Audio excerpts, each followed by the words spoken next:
Alright, welcome everyone. Let's go ahead and onto the main screen here. We're flying towards one of our favorite destinations that I found thus far in Odyssey. It's LHS 200, so if you make it there, we'll be there. And I'll let you know what planet it is in just a minute. Oh no, oh, there's no escape. Apparently it says Kevin Melee being interdicted. Hold on. Let's get out of this. Okay, go full speed here. Okay, what am I being chased by? It's an FDL. He's wanted. Okay. Sorry. Gonna submit to this and just might as well just no. Okay. Okay, he's got me here. What does he want? Is he a pirate? Is he friend or foe? Scan detected. Do I have anything of value? No, just time. He's wasting a lot of it. Okay, let's get out of here. Luckily, I can boost away at 640 meters per second, so it's kind of like one of my favorite things about an Orca is that you could just, boost out of any situation, whether it's the ground or it's another player, or in this case, an NPC. So no problem. Just, I guess, some excitement for the beginning of the stream. And so, not that we're going to need much more excitement, because guess what? We have a special guest today. We have Astro from To Earth Astronomy. I'm sure you guys watch his streams. Thousands of people watch his streams. I watch his streams. It's fantastic. Such a chill guy, and I'm so happy to have him here. Welcome, Astro. How are you doing? Doing great. Just admiring the view, and thanks for having me. Yeah, thanks for coming on. It's been a long time coming. I've been meaning to invite you over. I just have never had the time, and I don't think I think this is the most appropriate time to have you on, because I think we're both kind of fans of this new update. And we have I know we have somebody from John Smith. Do you know John Smith? He says that he's part of your BGS crew. Right. Yeah. Who? I like to. Yeah, now that you, I know John. Yeah. Yeah, he was excited. I mean, announced last week. I was like, "Hey, Astro's going to be on here," and he's like, "Hi, John." So I want to make sure your fellow BGS crew is noted there. So what have you found so far that you've been enjoying? Personally, myself, I've been enjoying the scavenging missions a lot, like irregular markers, impact sites, that sort of thing. I've been doing a lot of the power on mission, but it's mainly just to collect materials. In the last day or so, I've been spending a lot of time on some more illegal activities in Odyssey. Oh yeah. And came across a system on the stream yesterday, which is just basically filled with tourist destinations, like tourist resorts and spas and stuff like that. And I need to go there. And it's in an anarchy system, so you can go around and murder everybody, which is fun. Oh my god, this sounds like the perfect Ghost Giraffe system. I wish our city was put there, because currently we're the city that we have, the Ghost Giraffe tourist hub. We're trying to convert it to an anarchy system so we can do just that. Yeah, it's basically. I mean, I spotted I think the first 6 tourist hubs in that system, and yeah, it's basically Las Vegas in space, solar system wide Las Vegas. You gotta tell me where this is. I need to go there. I'll throw you a system name. Okay, cool. Let's see. I need to get my notebook. I don't know if you have a similar notebook. I have a notebook of like my favorite places in Elite Dangerous, and I've had to go through this list, and I don't know, I got maybe like 40 pages, like on a little tiny like journal notebook, and each line has a system and a description, and I'm trying to go through as many as I can that are within the bubble that are still there, because I found there's a lot of places they don't exist anymore in terms of what they used to be, like Nervi, like Pomosh. Have you? Now we're here to discuss like the cool things that we've gained in Odyssey, some cool atmospheric planets, but we've also lost a lot of stuff. So it's kind of been a plus and minus here. Have there been some places that you wish were still around? I mean, I haven't been there, but there is a planet, I think it's like 20,000 light years out from the bubble, Yeah. where they have these amazing mountain ranges. And I always wanted to go back.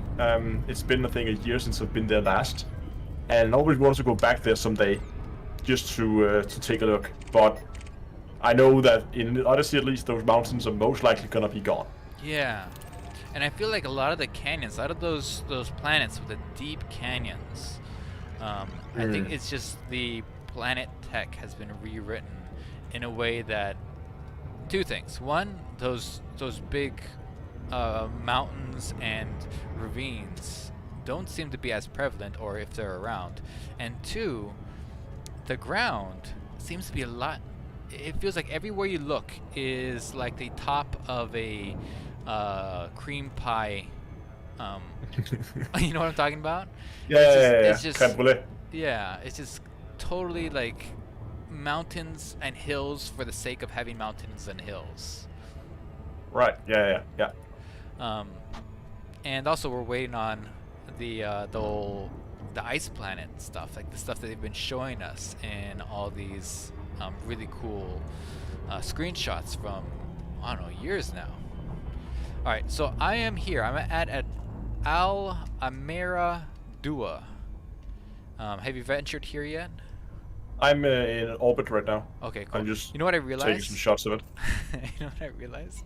I don't know if we're friends in the game. I don't believe we are, but No. we probably should fix that. yeah, let's fix that. Okay, so Astro. Now, do you spell that the same way as just Astro? Like? Yeah. Okay, I think I sent you a friend request earlier. Oh, okay. It's MP_Astro. MP_. Okay, well, I just friended somebody who knows. Okay. Let me go do this again. All right, so MP_Astro. Now, you're an MP, actually, huh? Didn't realize. No, that's used to be my initials. I understand. Okay. Currently active. Wonderful. The last Astro was active 15 months ago, so I'm glad this is you. Alright. And for those of you watching, you can always friend me. I'll always accept your friend request.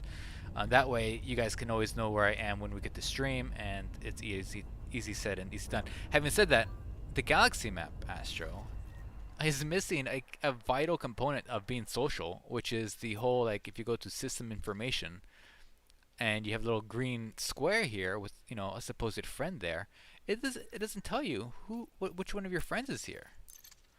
Yeah, exactly. And that's the other information I've also noticed are missing. Yeah. Like if you go into a system in war that has all the little like sites, the surface sites in conflict. Yeah.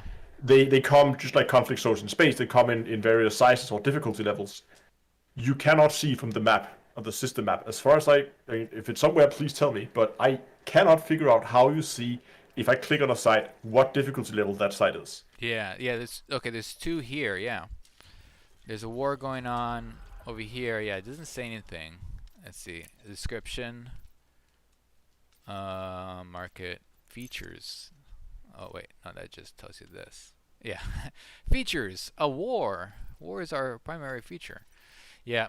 And also last night we found the surface sites are locking up. Like you get it to the point where you're just cleaning up the zone and you just can't find these people. I don't know what the deal is. I don't know. I haven't tried it in solo yet. I've tried it in team matches, right? We get a bunch of teams. So I don't know if the multiplayer aspect of the game is locking up these conflict zones. I've only been doing them solo, but I haven't had that kind of issue.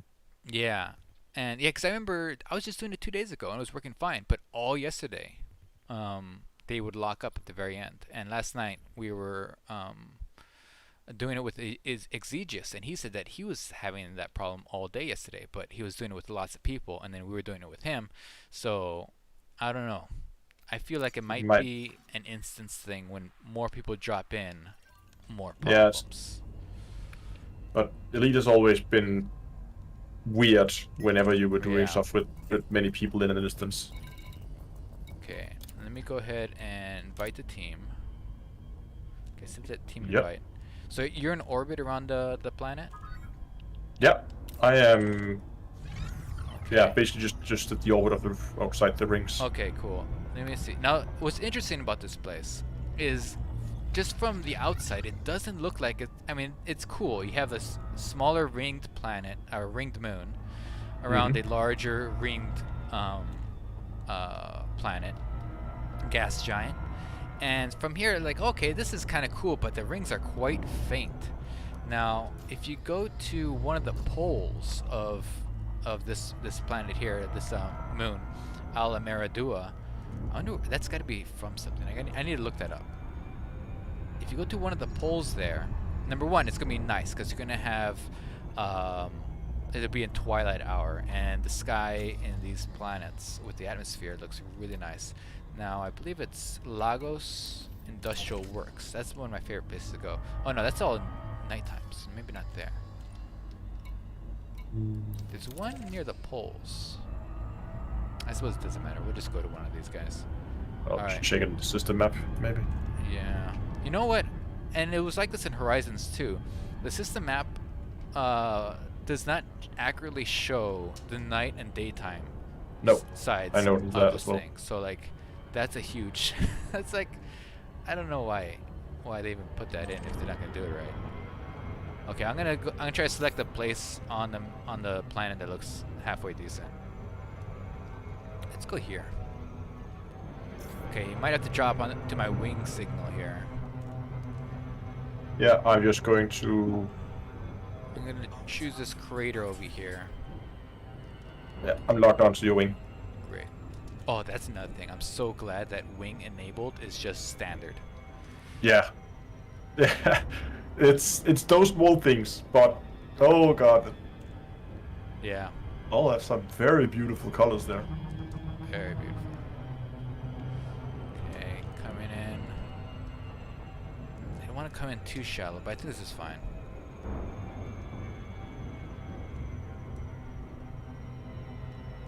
Alright, also want to check what type of atmosphere this place is. Because I'd like to know what planets have certain what type of colors of atmospheres. Because depending on, you can have like kind of this greenish one, kind of like a yellowish one, a purple. And it all depends on how the light scatters through the gases.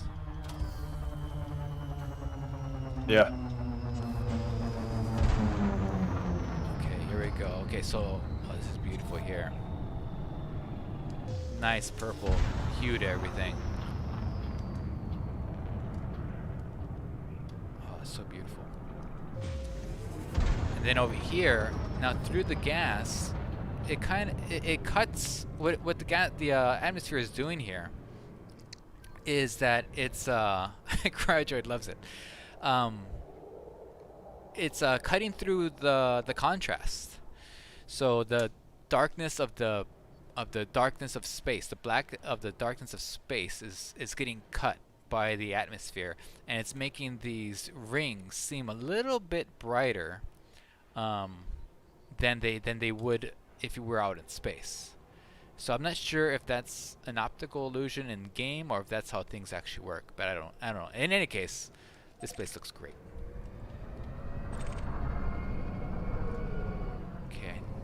Okay, you're coming in, but I'm not sure if you're in the same here yet. Okay, I'm not. No, I'm not there yet. Okay, so we're gonna look at the information here. We have. Let's see. It's only 0.03 atmosphere, so it's pretty light. Not market information. It is. Oh, it's an oxygen. Okay, that makes sense. It's an 100% oxygen atmosphere. So be careful where you put out your cigarette, because you're gonna ignite the whole atmosphere. Oh my god! I mean, just imagine. You have if there's any sort of static going off anywhere. This is the whole planet's gonna go. Okay, so why I said that makes sense is oxygen. When particles hit oxygen, it gives out this purplish glow here. So like the northern lights, when the charged particles from the sun are coming in through the North Pole and smashing into our atmosphere, you'll see like it go from green to kind of purple, kind of reddish colors, and depending on the type of gases it's running into, it gives off different colors. There's a dolphin here. This is a random dolphin. I was at your signal, but I wasn't instanced with you, so I'm just gonna jump back out and try to see if I can get an instance. So this purple hue is from the oxygen, and there's other gases that'll give oxygen too. Beryllium, I believe, is another one. They like I live near Wallops Flight Center.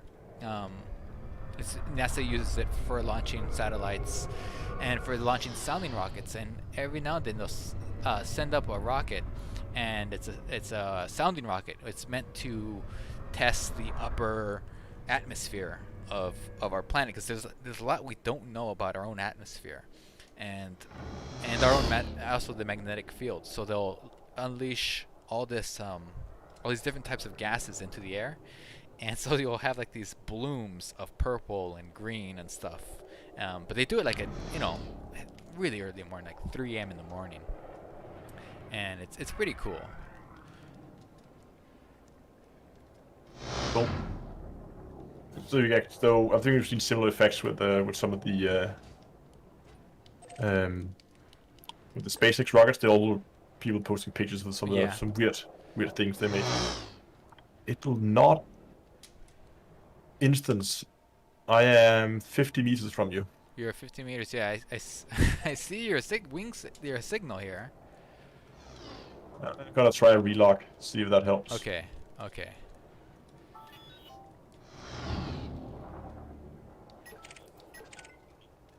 Yeah, I don't know what the magic trick is for getting everybody in instance. Commander Shmeez is here and his dolphin. I thought that NPC was you, Shmeez, because I know you run around in a dolphin.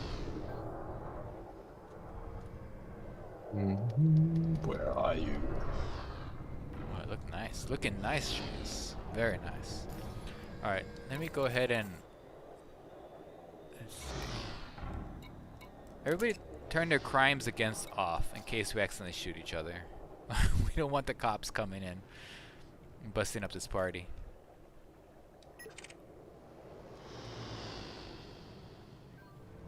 Accident.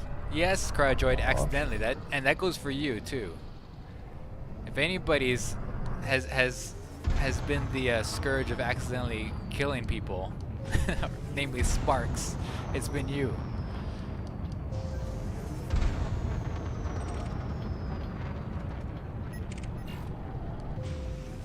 How does this new team thing works? Because that does not work for me at all. What's that? How does this the inviting to teams work? Because I don't have that option. Oh, you don't? Let's see. Nope. That is weird. I don't see you. I have direct messages, send voice, report player, block player. That's about it. Okay, Cryodroid has exploded. This is weird. I'm gonna do a game reboot. Okay. Alright. In that case, we'll go. We'll fly around in circles and look pretty. So I guess this is number. We want to talk about like the fun things in Odyssey here, but also this is the part where it's really frustrating that. We want to wing up with folks, or team up in this case, and then we still can't see each other. Which, is it an issue with it being like you in Europe and me over here in America? It shouldn't. I mean, we should be able to instance up, I think. And I don't recall it being that big of an issue in the past with just 2 people. Now, do you remember back in when Horizons first came out, if it was big of an issue back then too? Like, Oh, I can't remember, but most likely. how long have you been playing the game? Since just before Horizons. I remember some of the earliest videos I did was news updates and the stuff that we're going to add in Horizons. Yeah.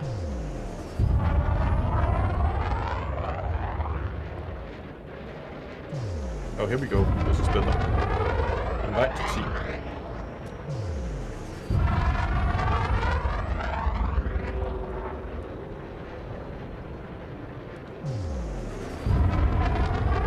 You got a Teams invite? Yeah, I did.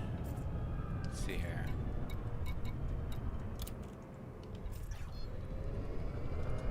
Let's hope this works.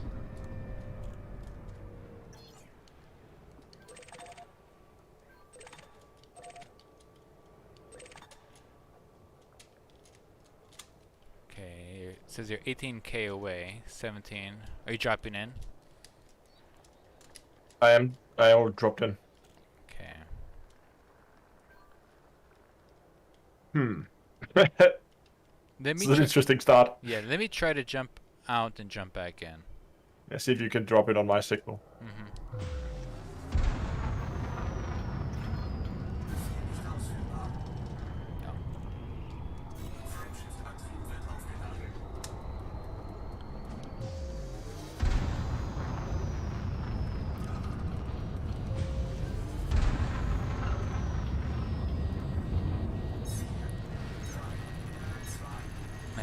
My Orca, what's your main ship you like to fly around in?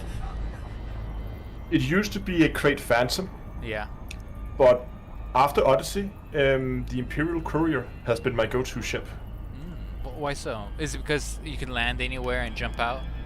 You can land anywhere. It is super quick, so getting off planet goes much faster in bigger ships. And when you're landing, having a small ship means you have a shorter distance to run to the elevators. Yeah. Oh, oh yeah, that's true. So all those small things just means that you save a little bit of time doing your normal gameplay session, that you can spend more time playing and less time running through elevators and running around your ship. You know, it's funny, for the Orca, they have the entrance to the Orca is on the Just on the side. is on the yeah, and it's on the far side from the elevators. Oh, So like, why did they do that? Why did they put it on the starboard side, which is like when you get to the Orca, you have to then just go through the width of the Orca to get there. On certain stations, some stations you it's from the rear, so that's fine. But on other stations, it's like, okay, I have to go all the way through it. Okay, my glide's complete. Can't see you. can still see your instance. You can see your signal. I see your signal. I'm waving at your. Okay. I'm looking at your spirit. I'm looking at like your essence, I guess. Okay, what happens? No, it's still the same instance. I thought anything would happen if we try to land, but You know what? Let's try that. Because I did some finagling one time, where I was trying to invite Sparks to my team, right? And he was locked outside of a city because he dismissed his ship, and he couldn't have it come back, because then he'd have to walk 3 kilometers to recall his ship, right? So then I had to team up with him so I can like land next to him and literally pick him up and take him to the station. And I just could not find him not in game, but like not over here in just the social tabs. And you know where I eventually was able to find him was I went to the elevator. I stood in the elevator, and I could see him in the social tab. Okay. As soon as I stepped out of the elevator, I couldn't see him. So I just stood, halfway in the elevator, halfway out of the elevator. Apparently, there's more reception there. and then I invited him. Apparently, yeah. All right, let me step on outside, and then let's see if this does anything. Okay, then what I'm going to do is I'm going to... Why don't you jump out and then come back in? Yes, I'm out on foot right now. You're out on foot right now? Yeah. I'm gonna try to jump back in my ship, see if that changes my instance. Don't think it will. I don't think there's an instance swap when you go in and out of ships. I wonder, do you know if there's a way to find planets or filter planets by atmosphere type, in terms of like if we want to find more oxygen planets like this? And look at this. I'm not sure.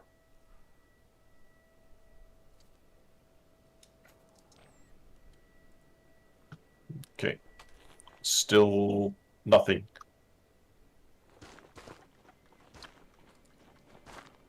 I'll try and jump to another system. Yeah, try to jump to the system and jump back.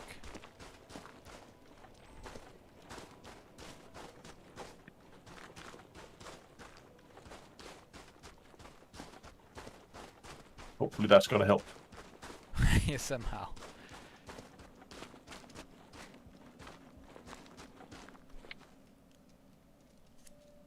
Meanwhile, I'm gonna give some nice screenshots here.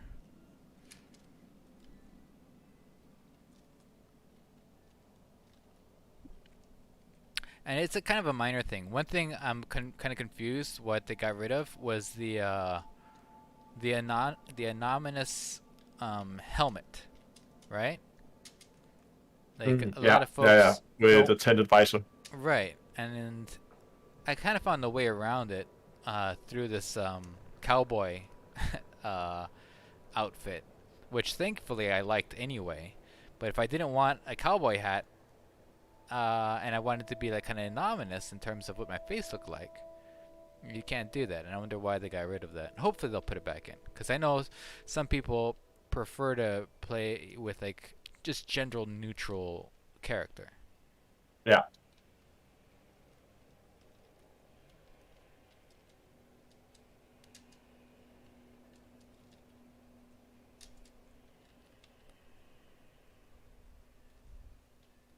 Really have to get used to the new galaxy map interactions. The whole to prod route thing is finicky at best. It's quite... Oh yeah, it like when you go to the galaxy map and then you click on something, it's like adjacent to it. Is that what you're talking about? Yeah. So there's a little circle that's not matching up, but all lining up. But that's one thing. It's more the if you're holding down your mouse to select this or to target a system or to like plot a route to the system, and you just make the slightest movement, it's gonna reset the little click progress that you have to hold it down for like a second. You know, it's strange. At first I really did not like the hold down thing, but I don't know, there's something about it now I kind of like. I don't know, it's kind of satisfying. I don't know what it is. But yeah, a lot of people are having problems with the galaxy map. I like it. I like how it's arranged. It took some time to get used to. But I think that's I think for the galaxy map, I think it's just a getting used to thing, because after you realize that all filtering and route plotting is on the left and all information is on the right, then it becomes a lot more intuitive to use. yeah, by far. Like, the system map, I think, is still needs an update, because everything has been before we had everything in one tab, all information about a planet. Everything from ring types to everything was just one place. Yeah. And it's been split up into multiple tabs now. We have a guy on my Discord who does a lot of exploration, and he now has to, instead of you could just in Horizon have the one panel open and just click through the planets to see their stats. Now you have to go through multiple tabs, and that just means the number of clicks you have to do to get the same information has been increased significantly. Yeah, because it used to be just hover over it like this, and it would just say it. But now you have to do this and then that. Yeah, that's a pain. And it's a small pain, but it all adds up, right? Yeah, it's not a huge game-breaking thing, and I can understand it for just not too concerned about those kind of things right now. Yeah. They seem to have bigger things on their plate, but in the long run, it would be a really nice quality of life upgrade that would just make it a little bit smoother to use that interface. Yeah.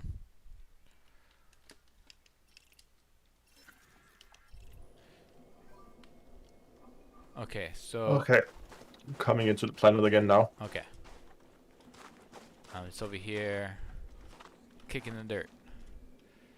Actually, I think I'm in the wrong suit. I think I should be in an Artemis suit. I think I'm in a Maverick suit. I was scavenging last night. Oops. But I was doing the restore missions, and I was so paranoid that bad guys would come, because I wasn't sure if bad guys spawned in just those restore missions where you just put the power back on. Yeah. No, yeah, the NPCs, they have a tendency to spawn, yeah. And luckily for me, they didn't. So, because I had my SRV like positioned right in the middle of the thing, and I had it pointed out outside, so that way if I came in, if they came in, I just jump into my thing and drive off into the sunset. But they never showed up. Otherwise, I found the sniper rifle to be very effective. Oh man, look at this rock. That looks like marble. The texture on this rock's really nice.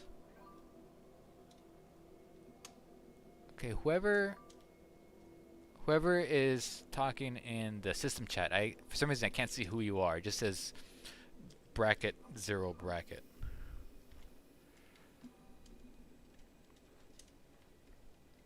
Okay, are you gliding in to my... I just exited glide, but I can see I'm still not in your instance, so I still only have a wing signal. Okay. That's baloney. Okay.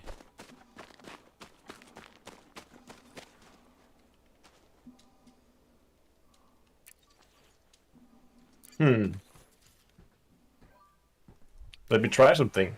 Can I multi-crew in Yeah. to your ship? Yeah, let's do that. Let's see here. Can we do it from here? Let's see. Invite the team. Wait. Invite the team. So we need to leave team, I would guess. Right? Let me see. I guess so. All right. Okay. I'm going to leave team and wait for the little leave team timer. But it is really a beautiful planet. Yeah. And everyone's showing up here. Somebody showed up in Anaconda, and somebody else showed up in SRV at the exact same time. I'm not sure how that happened, but here they are. Yeah, and this planet zips around. I mean, this moon zips around its planet really fast. So your vista changes a lot. Good candidate for. So yeah, so this vista changes a lot. This planet's going in this direction around it. So occasionally that the gas planet will line up with the star, and that's when you really want to be here. That's when it's really, really cool. Do you have the option to invite to crew? Let's see.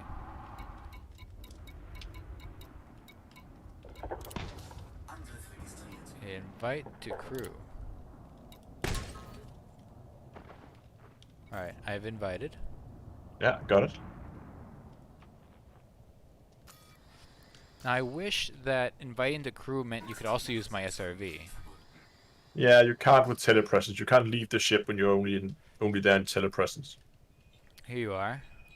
There we are. Hello! It's funny because you're wearing the opaque helmet on my screen.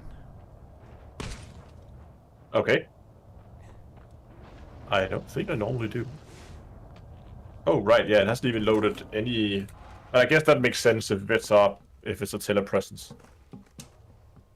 We got some people Over here. Walking on the windshield. Oh, you gotta be careful. I could lift off at any second.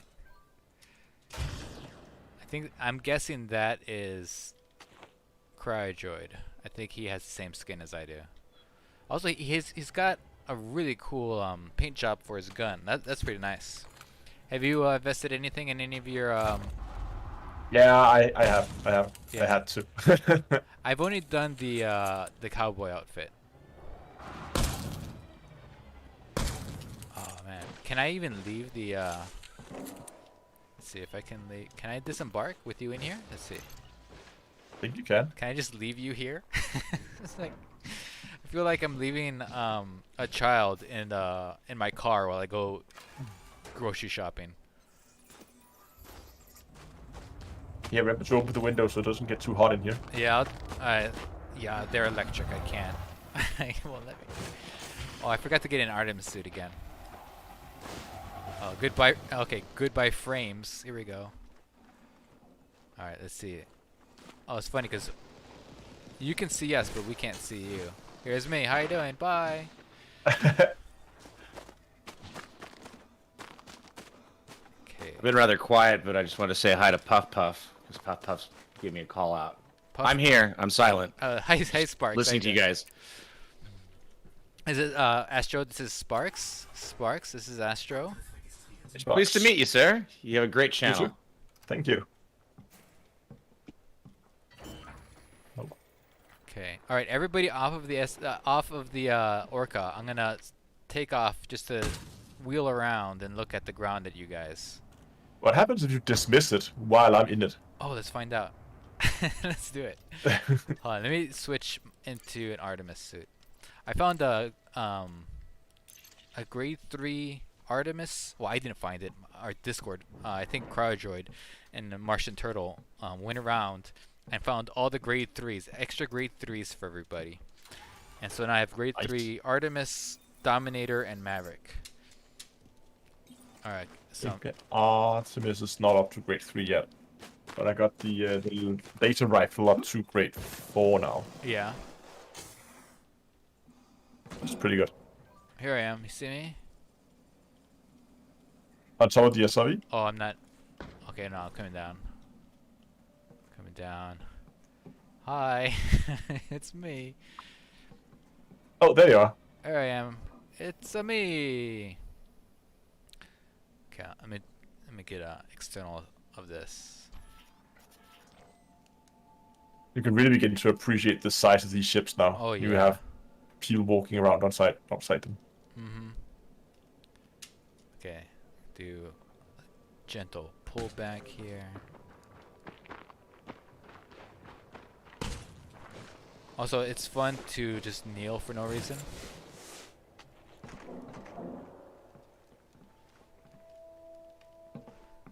Sparks, are you headed over here? It's LHS 200. Yeah, I'm on my way. Actually, you know what? By the time you get here, we'll be headed off to the next place. Why don't you head on to N space Sen. CEN. Okay. Yeah, I can head there. And then find a really deep crater. Find a very deep crater. Yeah, kind of like the one we went to on our first Odyssey stream. Okay. You want me to be deep crater hunting, huh? Yes, please. Okay. I will go hunt a deep crater. Thank you. Thank you very much. All right.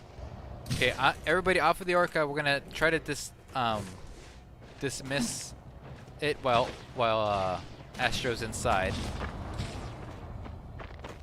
What am I running into? I'm running into something.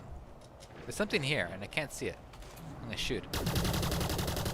Yeah, there's something here. What is this? What am I shooting? Can you see that? There's a rock. Yeah.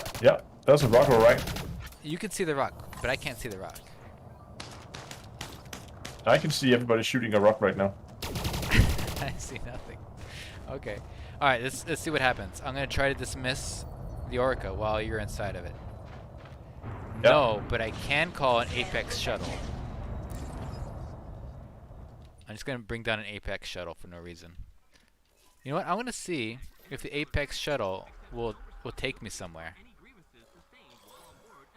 Shuttle request sent. Okay, I can request a shuttle.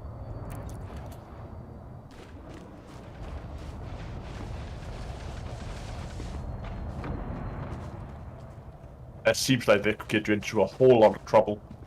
You Ooh. leave your ship on a surface and... Yeah.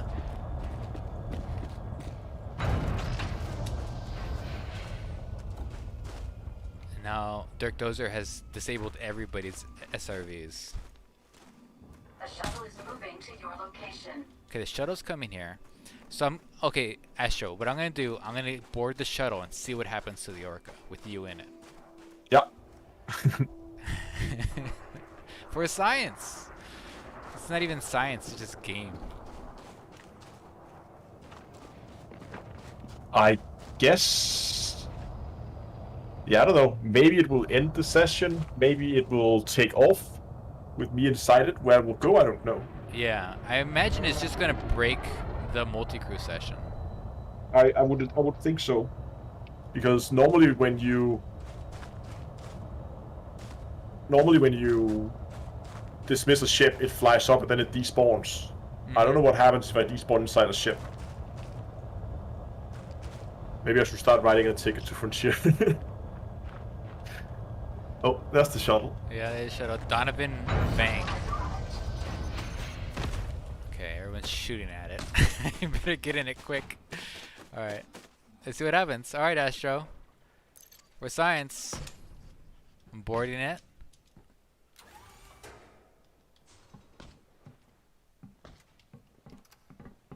Has anything happened? I got a message about something, but I think it was in German. Yeah. Okay, still see you on the ground. I think I've captured you, Astro. I think we're now just locked inside of my Orca. Yeah. Okay, let's see what happens when it jumps out. I'm still here. It's still there. Okay, everyone else, head to the system. We're gonna head off to our second location. It's called N, like the letter N, the letter N, and then the space CEN, N, Sen. That's our next location. Okay. Oh, you've been disconnected. There we go. Okay. Multi-crew session ended. Okay, cool. So now what Just I'll to be do. clear about that, that's Nancy, space, Charlie, Echo, Nancy is where we're headed next. That is affirmative, Nancy Sparks. space. Okay. And I'm not flying myself. Oh wait, I'm still inside the thing. Okay, so now what I've done. Oh, I'm still in. Oh, I can't just like. Okay. All right, you guys head on over there.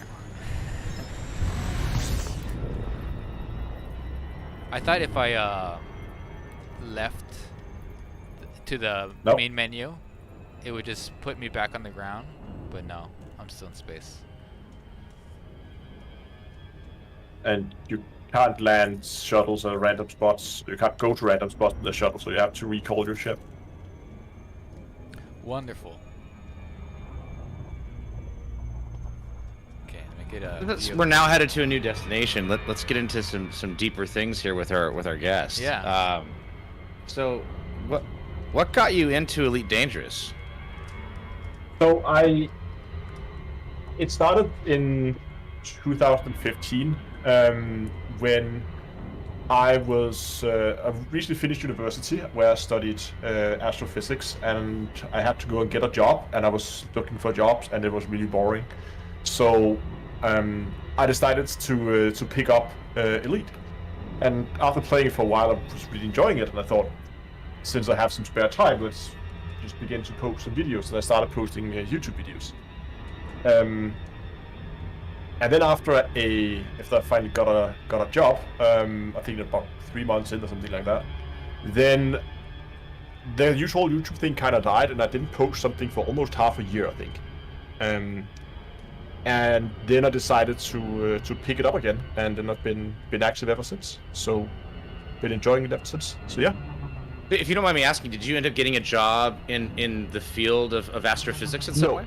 No, So okay. the trick with, at least in Denmark, we don't have a whole lot of astrophysics going on here. So the way it would work is, if I wanted to continue in the private sector, there is maybe a handful of jobs in the country.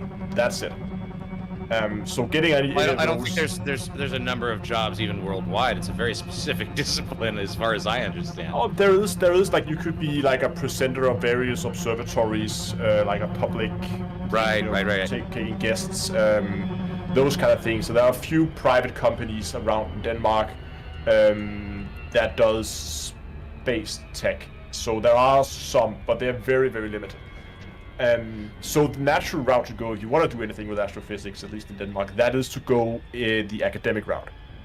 Now, the Danish universities has a rule that says if you want to continue past your masters, you have to take PhDs and postdocs abroad, because they need to have people to go out to other universities, learn some things there, then bring that knowledge back home, because otherwise it's just going to be the same people doing the same thing over and over and over again.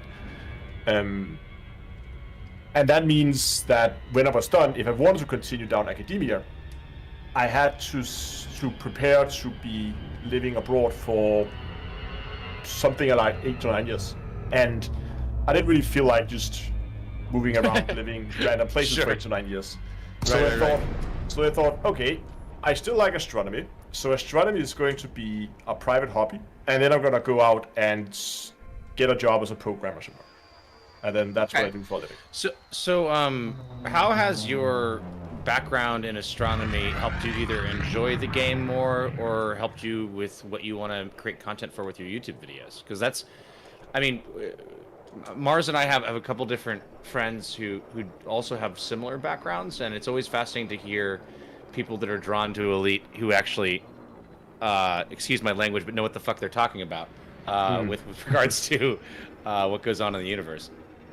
So I've noticed it when I'm out, I have an exploration hole that I just have out in the middle of nowhere that I go to when I want to go and do exploration out in the black. And I always find it's like, Elite often get critique for being like miles wide but inch deep, right? What I find is you can stop in almost, not all, there are generally boring systems, but almost all systems you can find some little fun quirk on a planet somewhere or something if you just begin to look for it. But you have to really look for it.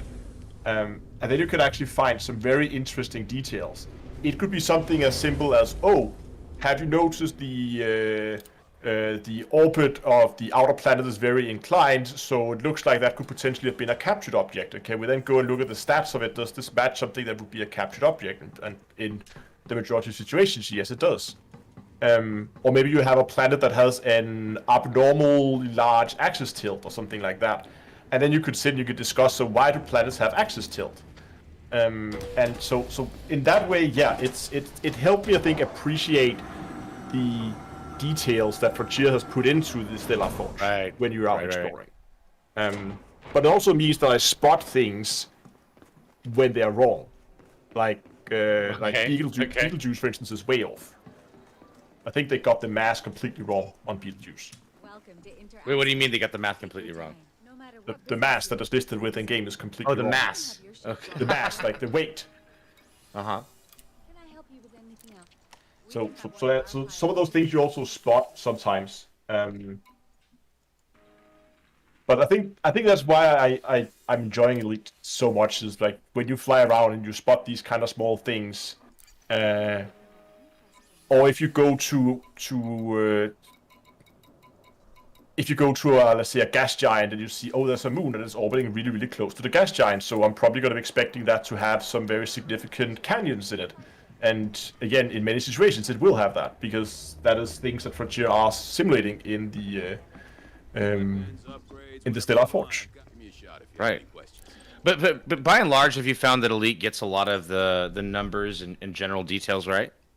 Yeah. The vast majority of numbers are absolutely, like, I mean, you can't say they're spot on because they are randomly generated, but they are Right.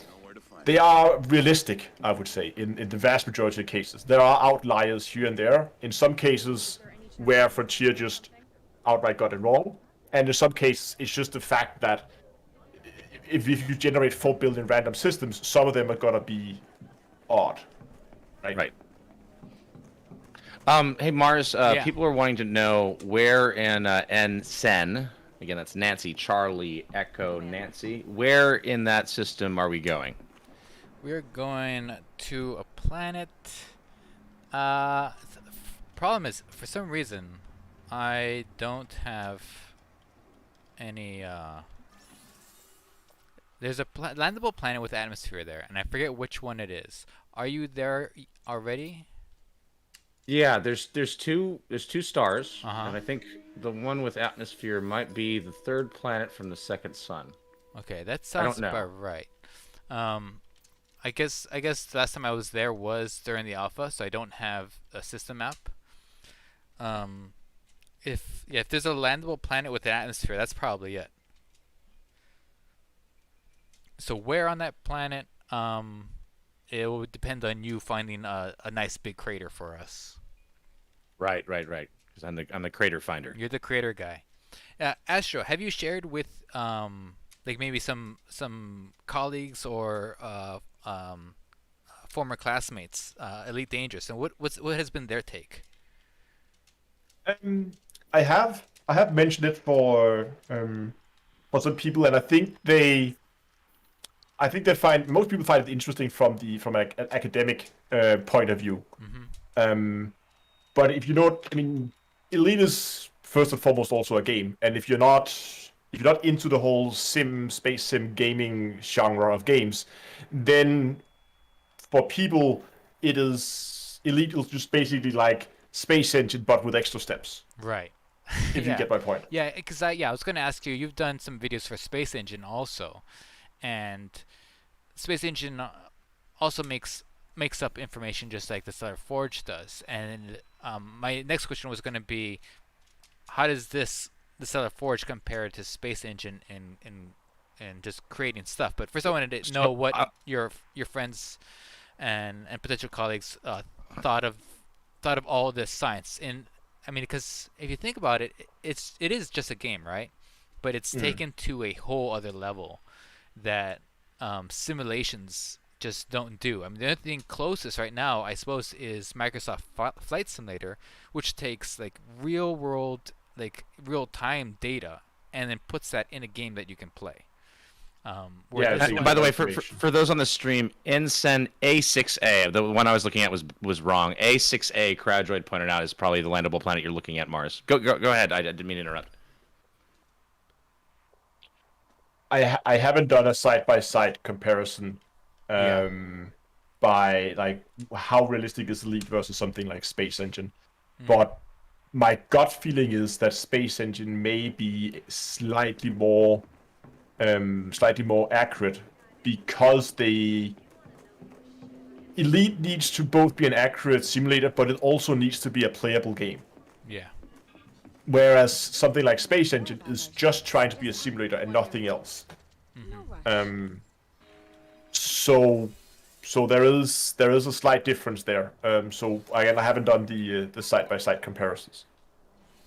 Another thing, I feel it's interesting because Space Engine's such a great thing to explore and everything. It almost feels like it's a setting without a game. And I wonder if anybody's going to buy it and then make something with it. Like use it as a graphic engine? Yeah. Yeah, maybe.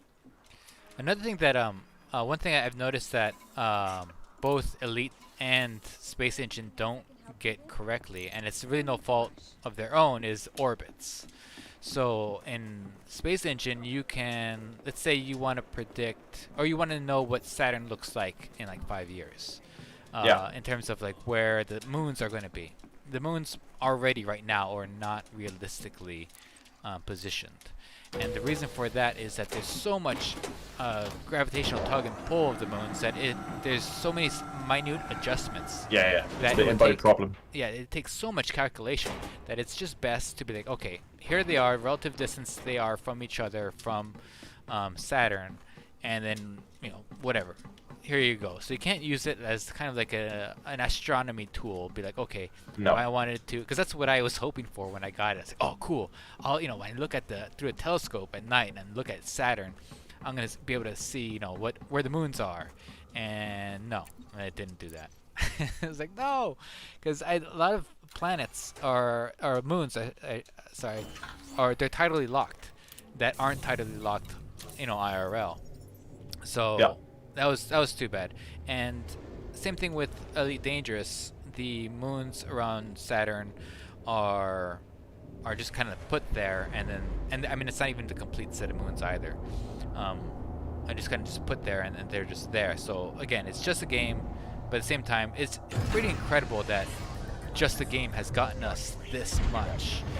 And one of the videos we did was I found a star system that had 2 stars inside of the same system. Like there was 2 systems inside of one. Oh, yeah, okay. With complete separate planetary orbits. Yeah. So like, So like, if you go to the galaxy map, let's see here. Let's see if I still remember it. I think it's HIP 24019. Yeah, that's it. If you click here, it defaults to 20020. You can't actually plot to it, because these 2 systems are so close to each other that on the galaxy map, look, you can even see one is like superimposed over the other. You can't plot to it. So I thought, is that a thing? Is there such a thing where a star is inside of another star? And I looked up, and turns out, yeah, there is such a thing. Stars inside of other stars. And we actually we found the person who discovered it, and we interviewed her, and we told her, hey, there's a video game where it recreates the galaxy, and there's stars within stars. And I heard that you found these things in real life, and she said, yeah, and she's really cool. And we did an interview about it, and it's really cool because where they happen in real life, or where they're theorized to happen, because she hasn't found all of them, is the exact same places where they happen in game. And so we thought that was kind of funny. Now it's... Yeah, just have that a few times. Yeah. There's just been a few situations over the years where people discover something odd or interesting or cool out in real space, and people go into to Elite, and they find something. It's not spot on, but it's very similar. Yeah. To I mean, they don't get the positions obviously like 100% correct, but you find something that's kind of similar. Yeah, it's pretty cool. It's kind of cool to play in a universe that there's a bit of escapism when you play video games, especially for myself. I try to just leave the entire world behind. I play a character that is nothing like myself in game, in life, and it's neat that you can at least get to something that's very near to what the universe is, and then roleplay from off of that. When you play Elite Dangerous, and when you're not streaming, do you feel like you're playing as yourself, or like a augmented version of yourself, or just some other character altogether?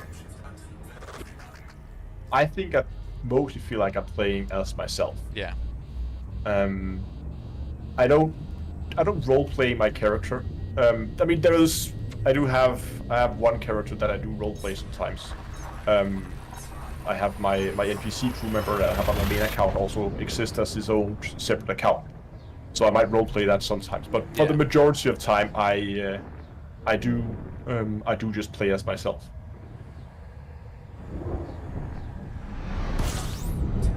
Okay, people was asking if that star I was talking about is a Wolf Rayet. No, it's not a Wolf Rayet. It's a Thorn Zhitkov object. I don't know how to spell that, but it's there. Another thing that's really cool is that the rings of Saturn are accurately portrayed in Elite as it is in real life. Like all the different gaps are all there, the different rings. It's pretty cool. Okay, so this next place that we're going to, Ensign, What I love about it is that it's the richest blue sky I've found in game so far. Are you guys both there yet? Yeah, I'm in orbit right now. Okay. I'll bring in. I'm in orbit too. Okay, I'll bring in Sparks to the team, so that way we can fall into where he is.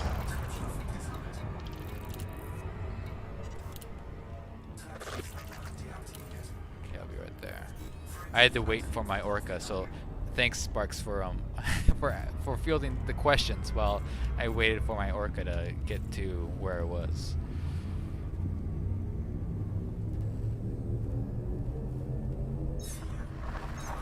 Yeah, that and co-orbital moons. There's this pair of moons around Saturn, Janus and Epimetheus, that are on the same orbit, and every, I believe, 4 years or so, they get so close to each other that right before they run into each other, they pull on each other's gravity and they switch orbits. And there are orbital moons in game also, except, of course, the game doesn't do any sort of calculations of gravitational pulls of different stellar bodies.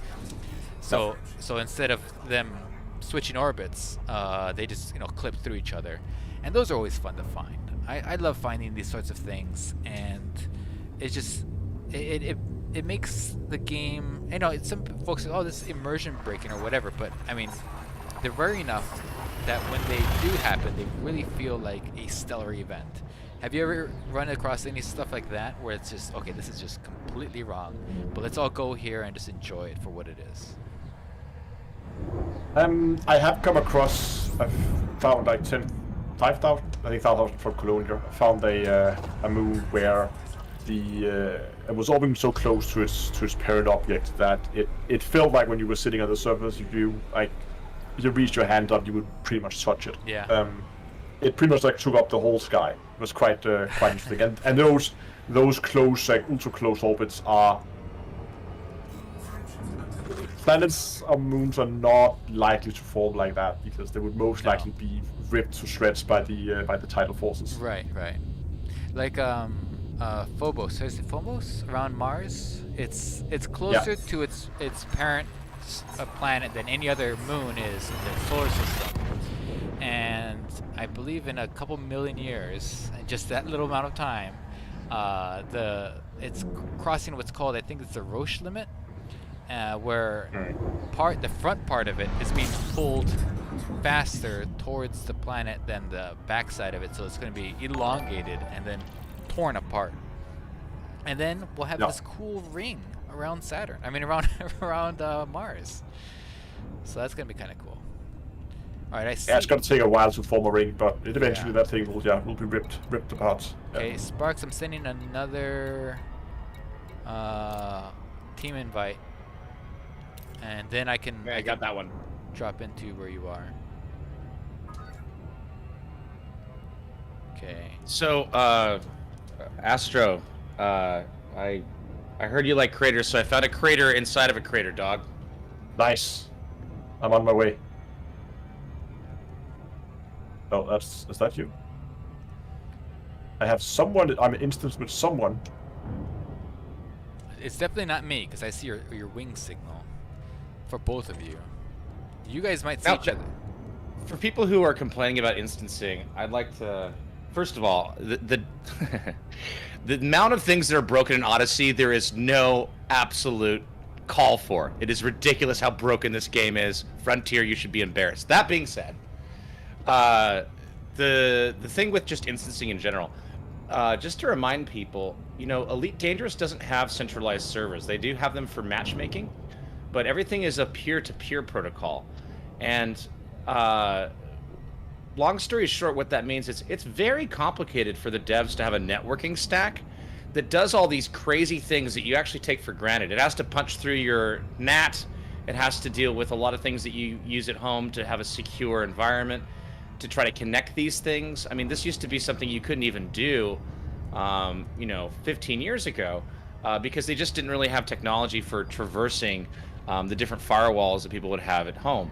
I actually think they've done a great job with leveraging that. That being said, It kind of means if you can't instance, it might actually be your network's fault. What? Yep. My fault. I know. Blasphemy, I know. I've done no wrong here, Sparks. I am offended and hurt. I'm hurt.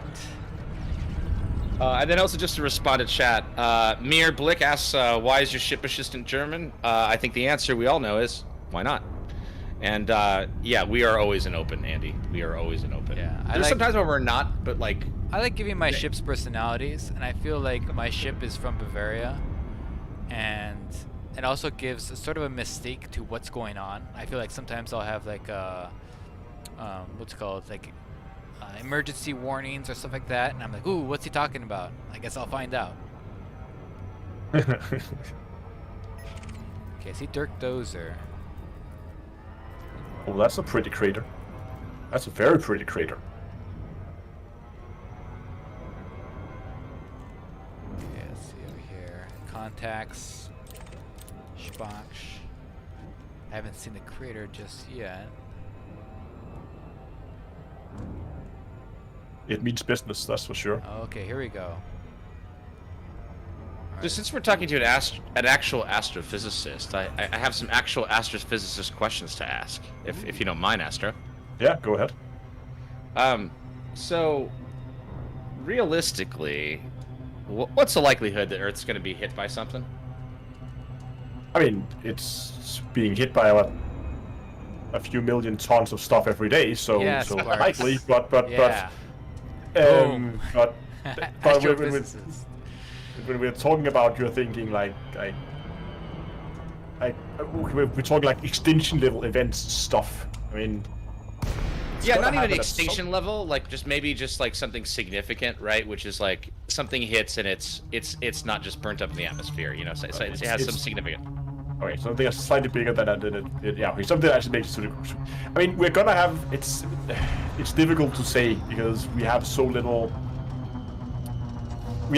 data on. I mean, we haven't had anything hit the Earth that was big enough to cause any major damage since the dawn of man. Okay.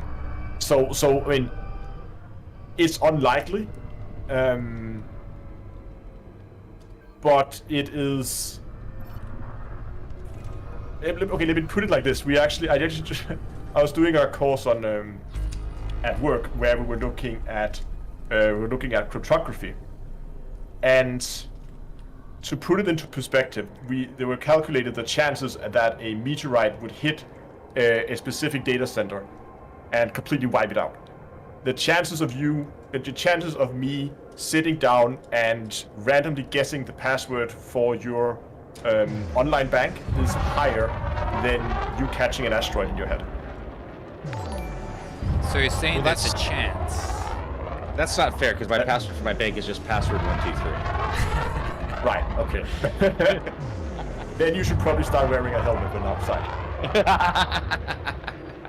You know what? You say that, but actually, I've heard some rumors that suggested that in the dawn of mankind, so we're looking at like, since we've been biological humans, maybe like what, 2 million years we've been biological humans, Homo sapiens. Speak for yourself. I actually heard that a significant celestial event most likely happened in our past that wasn't an asteroid impact, but actually that the sun has an ability to have certain types of solar phenomenon that may have affected us in the last 2 million years. That is more likely that we're gonna be hit by either a flare or coronal mass ejection or something like that. Yeah, okay. And that can potentially cause some serious damage. Yeah, I was hearing that like it's possible it could like completely destroy like our ability to use electronic communication if something solar kind of flared up. Canada was hit by a quite powerful flare. I want to say early 90s, maybe late 80s, around that. So 30-ish years ago. And That's not long ago. That was enough. That was enough to leave hundreds of thousands of people without power for weeks. because Wait, this happened in like the 80s or 90s? Yeah. This is real. I think at least they used to. Canada used to have a homepage where they describe what precautions they're taking to prevent a solar flare wiping out their power grid again. Wow, I don't think anybody ever talks about that. No. That's the thing.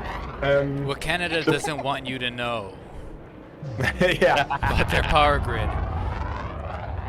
No, the problem is Canada, or any countries, the more north or the further away from the equator you are, the more exposed to these kind of things you are. If you live close to the equator, you're pretty much safe.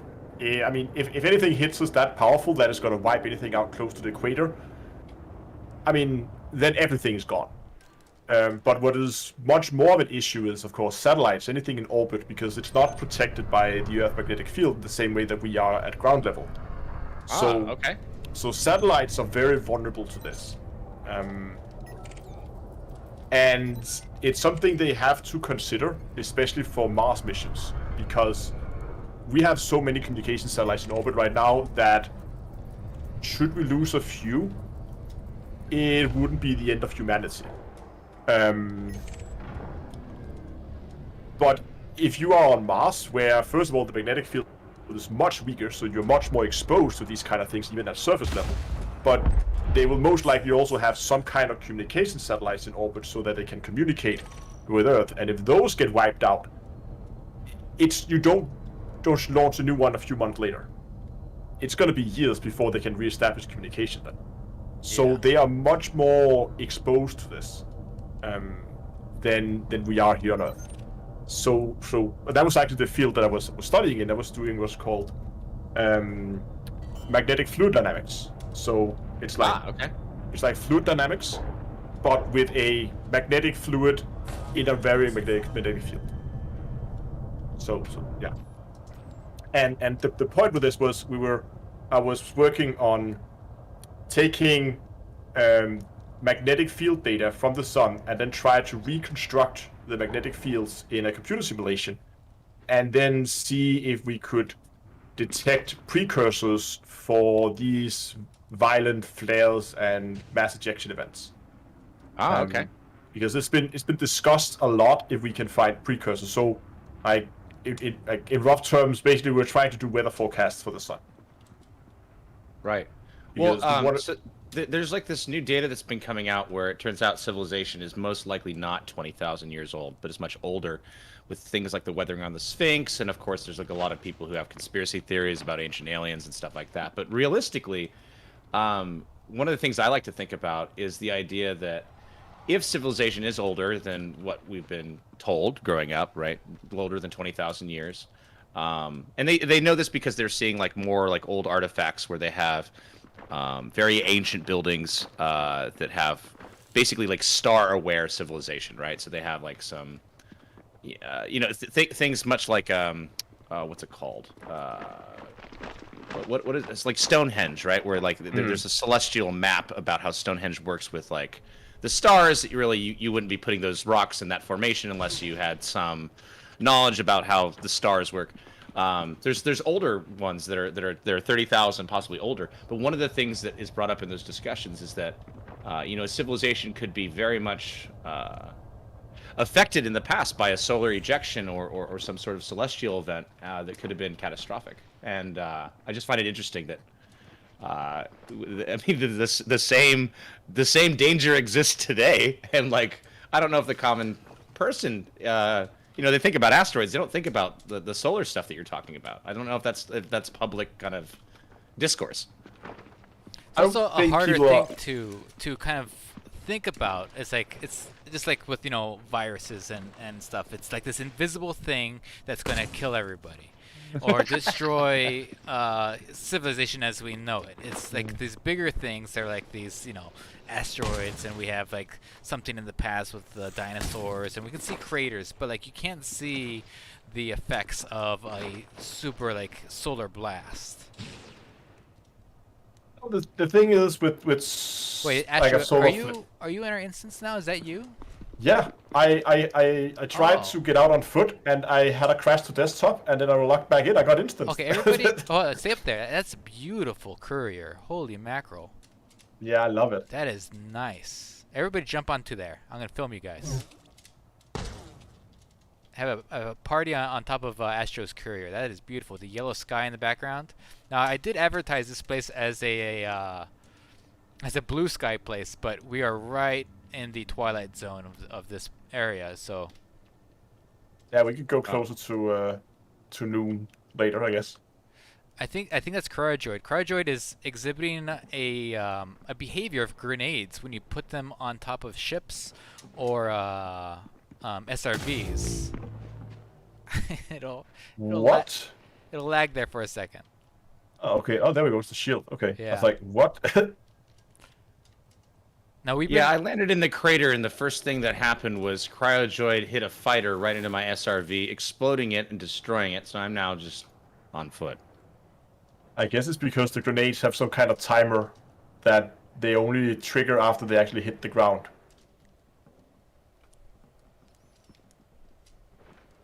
So, because of the texture, it's just hanging there in space. Yeah. Waiting for it to explode there.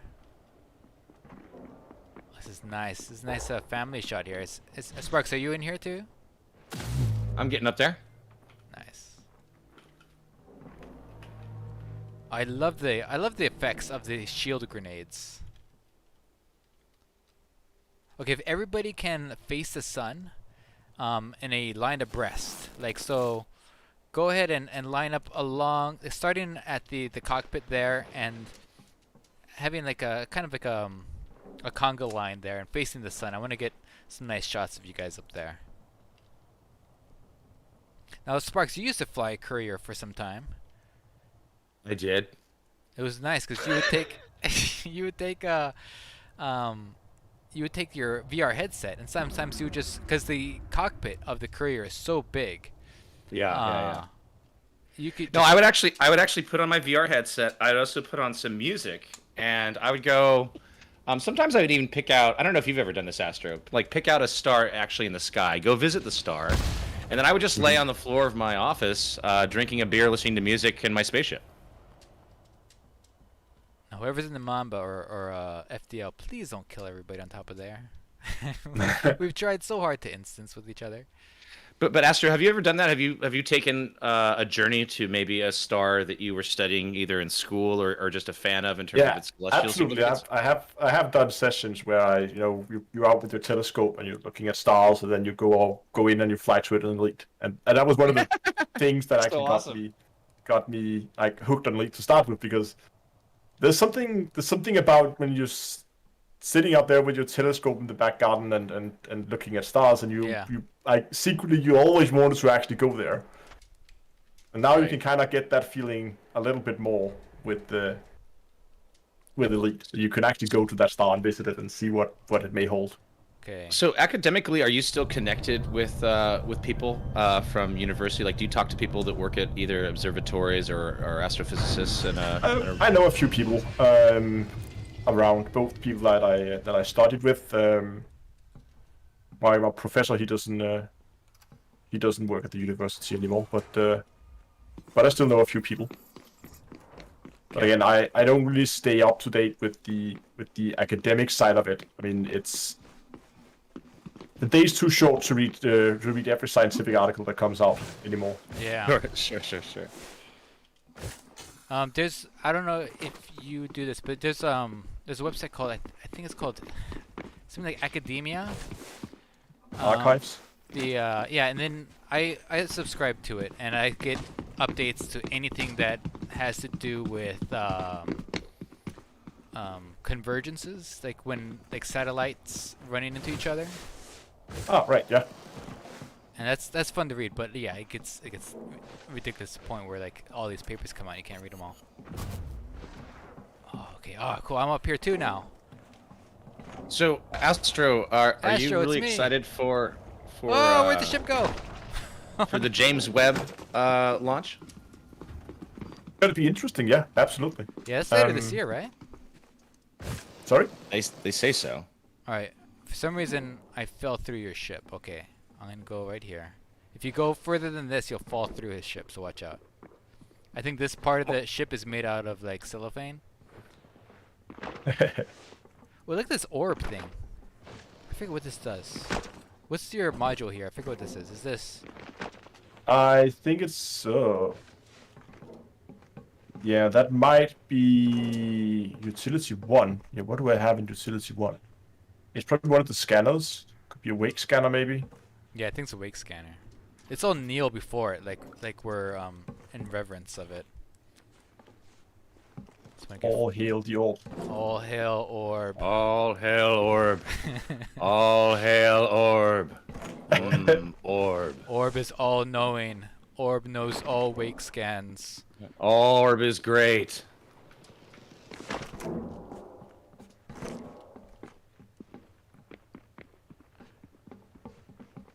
I would love for another pilot just to be flying that has no idea about the stream and just be like, what are they doing down there?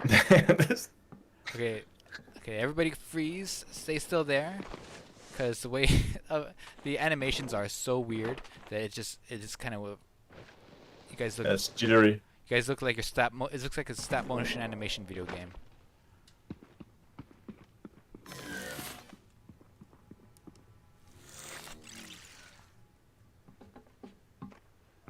Okay, getting the shot here. Beautiful. Alright, cool, I got it. You are free to move about the cabin. Woohoo! Also, another cool Great. utility thing is the Xeno scanner over here. I love the way this looks. Oh, this is beautiful here. Okay. It has a little bit of a James Webb vibe to it. Yeah, it does, isn't it? With It's got that the little helix. I mean, not helix. Hex things. Yeah, going the on there. little I don't know if that's like a heat shield or whatever it's supposed to be. Yeah, it's beautiful. Oh man, maybe it wouldn't be great to do like look at this. Like imagine we're in space, right? And you could do EVA stuff. You know, you come out of the ship and you're like repairing the hull, or even like I was saying, you know, how, like when you're out in space, and I feel bad for explorers who are out there in the black, and they've paid all this money for their ship paint, right? And you're out there in the black, and there's no repair stations, and your ship paint job just goes to shreds. And you're like, wow, I'm so glad I paid like, you know, $10 for this nasty ship paint. It'd be nice if you could like go out. Oh, I like the name of your ship there, One Way Trip. You could EVA outside your ship and just like, you know, do like a little paint job. You know, you like take a little thing like this and you just go, and you like redo your paint. I don't know. Oh yeah, like a little spray gun so you can Yeah. go and fix up your paint. Yeah. I'm also thinking like since we have all these external modules anyway as utility mounts, I mean, if we could EVA out and you could find derelict ships somewhere just floating about in space, and you could take your little arc cutter and you can cut those out, and then they would float Oh, away, and then yeah. you could go back in your ship and you could scoop them up and you could take them back home and sell them for profit. Yeah, I saw somebody playing a game called Shipbreaker yesterday. Have you heard Yeah, of that yeah, game? yeah. Hard space shipbreaker. Yeah. That's pretty cool. I like that. That is that so seems, fun. It seems so like one of those games you play just for the instant gratification of just like taking things apart and throwing them into a thing and just doing it. It seems like a very therapeutic game. And imagine It is. how it is with surface locations now. And where you go somewhere and you take apart an SRV, well, not really, but you know, kind of, and you just take things apart. It's just fun to do. I know that, you know, I'm gonna have to grind a lot doing that, but it's just fun to know to do that. Is this a thing? Look at this boulder over here. Is this like one of those meteorites? Let me shoot at it. Oh, it is. Yeah, that. It is. It gave birth to smaller stone eggs. Can we kick them around? No. No. Oh, we just pushed them into the ground. They're gone. Oh, Gone forever. sad. All right, let's go to the third location. You don't want to go take this closer with to noon, where we have a little bit more blue sky. Yeah, actually, yeah. Let's go to the far ridge. Everybody get in your ship and hover. We'll all go over together. I want to get a nice group shot of us flying over there. So go ahead, get in your ship, and hover about till everyone's up and ready. Hover about, huh? Hover about. Yeah, imagine taking apart a T9. Imagine going into the T9, right? 0G, and just floating around and taking out compartments. That's cool.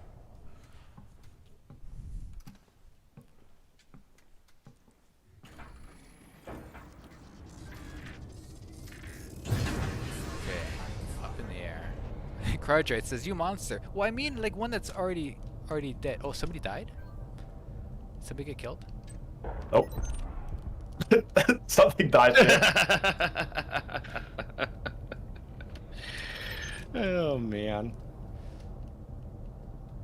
And now the crate still is here. hostile.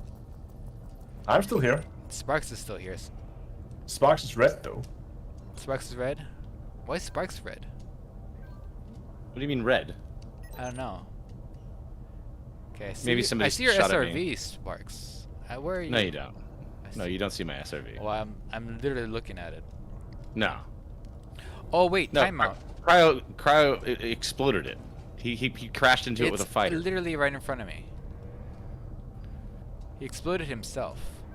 I told Cryo at the start of the stream, do not blow up Sparks. Oh, well, sorry, I didn't know that it was fine. I'd love to know where it is. It's right where I am. Like, you see me? I'm pointing down. I guess I'll, it's fine. Just, Astro, do you have a SRV? Yep. Okay, good. I want to do an experiment. Later. oh yeah, it is there. Alright, we can leave it. Do you have another SRV, right? Yeah, we can just leave it there. Okay, alright, everybody line up to the side of me. And then we're gonna point at the sun, and then we're gonna boost towards it when I say go. Okay, let's see, let me get an external here. Alright. Oh man. Is that a Mamba? Yes, that's a beautiful ship. I was disappointed that it wasn't faster than the Orca. I haven't said that. I'm kind of glad it isn't. Okay. Who is that in the other crate? This Sparks crate. Okay, the other crate's going, moving. Where's Sparks crate? There's Sparks. Okay, Sparks, raise up your landing gear. You're not going to be boosting anywhere. Adder, if you can come in between me and Astro.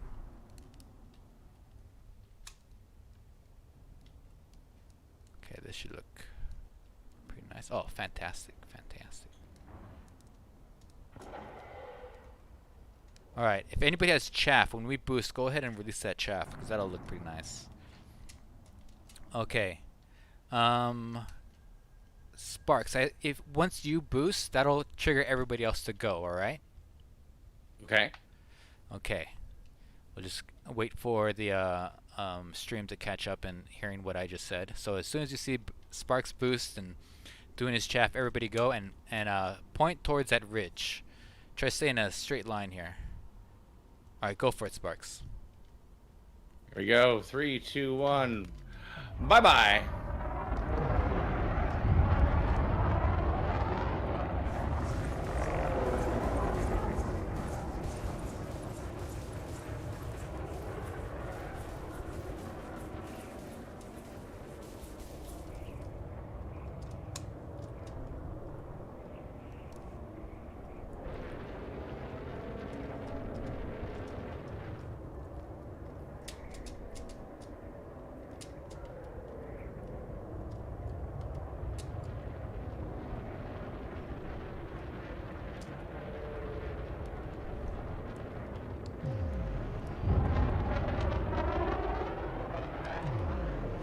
What's your top speed there, Astro? I'm boosting at 780, I think. Jeez Louise, 780. Wow. Wow. 750, sorry, 750. 750? Yeah. Does your thing say it can boost to 780, but it doesn't? No, I just couldn't remember the exact Oh, boost, okay. the exact top speed. I just had to push it back up there. Because my That's Orca, a fast ship, sir. my Orca says it can do 640, but it does 637. Okay, so that's probably one of those, if you kept boosting for long enough, you had the capacity so that you could reach 40, but it's gonna take a few attempts. Let's see here, 636, 637. No, it hits. It's at the max of it that the capacitor can do.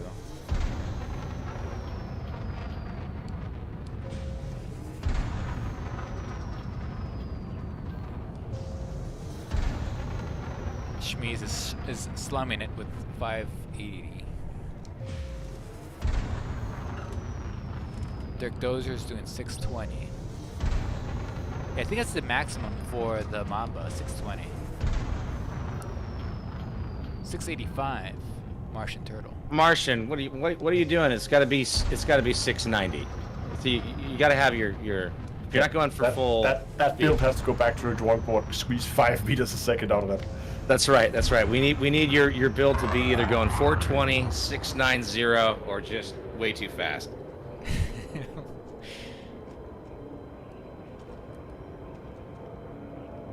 I see everybody behind me. Oh, beautiful lights. Astro, really appreciate you coming on the stream today. Yeah. Curious, like, with I mean, obviously there's just been like a lot of disappointment we've all been feeling about Odyssey, but we also know that Frontier's done this before and they'll fix things.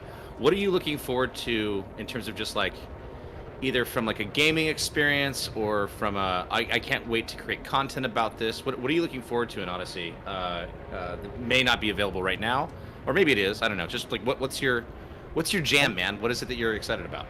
I'm looking forward to when we can begin theory crafting on-foot builds. So What do you mean? when we...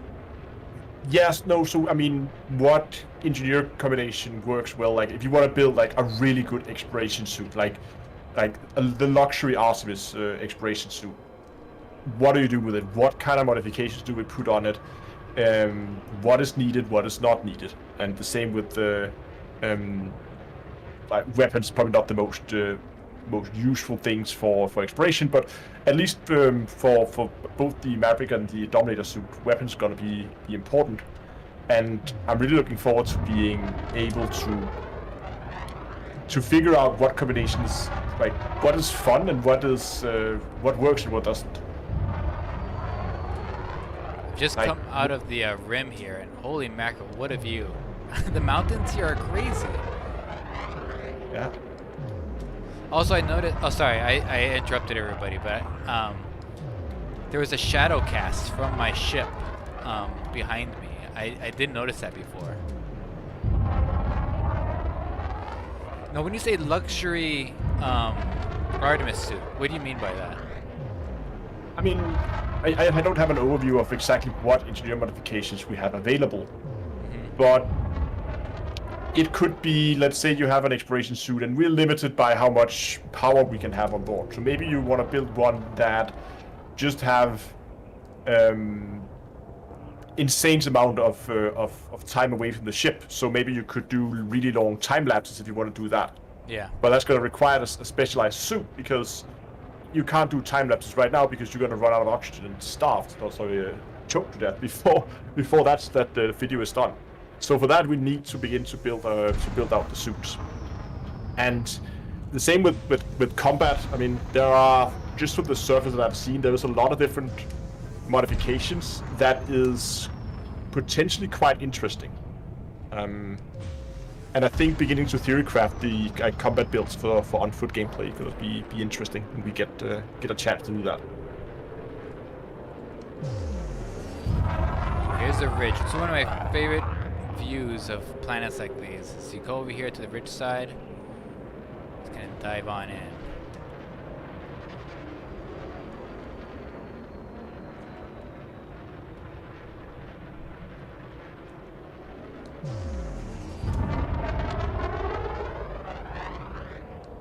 Man, that's nice. I mean, it just adds so much to the game. And I remember when I was first, when the game was first, sorry, not the game, but when Odyssey was coming out, I was thinking, oh man, they're gonna redo all the planets. It's gonna be like a brand new game. Like you have to revisit everything. And of course, like we mentioned in the beginning, it has its pros and cons there of that things that we used to enjoy in the game are no more. But things like this that we've never experienced before it's still quite special. Yeah, absolutely. Sparks, you found a great crater here. This is fantastic. Yeah, I'm good at crater finding. Yes, you are. That's what you're known for. Oh man. Okay, I'm gonna get that shadow again. Oh, I can't really see it. Let me get a little bit closer here. Oh, I can't see as much as the other view. Let me go around. And then we'll go to our last place, which is ice planet. It has this giant crater. Not crater, sorry, giant ravine in it. Can you toss me a team inspecting it? Yeah. And hopefully we can keep the instance. All right, let's see here. This is a long one. I'm gonna type it in chat so everybody can see where it is. So it's RST space. It's auto-correcting. Hold on. RST space 1154. That's the system. Now you want to go to planet B3A. B3A.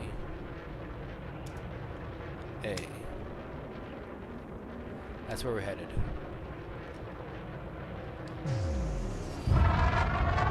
So everybody start heading over there now. Man, this planet's so lovely. Yeah. It's close the atmosphere to, I think, what we saw in that gameplay trailer from Frontier. Yeah. I think it's a very similar atmosphere. Okay. RST 1154. Oops.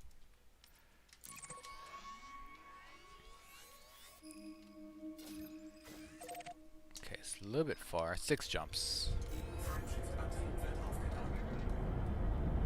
What's your jump range there, Astro? It's not great. It's like 40 light years, so it's for. That's not bad. So I'm getting used to having those 60 light year ships that just makes it across the bubble and Yeah. do like 4 jumps and then you're anywhere you want to be. Yeah, I'm slumming it at 51. I used to run at 57, but what did I put in here? I put something in here that got me down to 51. But yeah, I felt spoiled for a long time. But I'm considering doing a small like tweak of the build to get rid of some of the equipment because I already have a bubble boss built on a Crate Phantom that has all the, you know, if you want to go and scan wakes and have wake scanners and all that stuff. Yeah. But it's all stuff you don't use that commonly, so I'm considering making this into more of a daily driver where I just have what you need for your day-to-day activity. So I'm going to be carrying like an SRV and then speed and jump range basically. What do you find is your day-to-day activity? Do you find yourself grinding for ship material and suit materials? Do you find yourself doing stuff for your stream? Streams are often, like, streamed 6 hours yesterday trying to look for opinion polls. Yeah. I find it's a combination of trying to figure out effective ways to unlock engineers or to farm a specific material. Like we know that if you leave a system and you come back with a new mission to a settlement, the settlement has reset. Yeah. So one of the things I was trying to investigate, one of the first thing I did was to figure out how far do you have to go before the settlement resets? Because obviously relocking doesn't work. Is it enough to just go out into super cruise? Do we have to actually get a certain distance away? Do we have to leave the system? That was one of the first things I decided to figure out. how to reset a settlement, because that's probably going to be a key part of getting materials for suit upgrades. Yeah, 'cause I think, like you said, like you have to. Some folks, I saw Hawks Gaming's tutorial on sites to get stuff for his suit. There's one, the irregular markers, the impact sites, and then the restore missions for engineering settlements and military settlements. Is that right? Yeah, depends what materials you're looking for. Yeah. But what I often do is, I think the problem with the restore missions is you have a large amount of downtime where you're not doing anything. You finish the mission, and then you run around, you pick up everything on the base, you loot it, and then you have all that downtime where you fly back, hand in the mission, pick up a new one to the same base, and go back and do it again. Oh no. You know what you can do? You just unpower the settlement. You pick up the battery, then you leave and come back.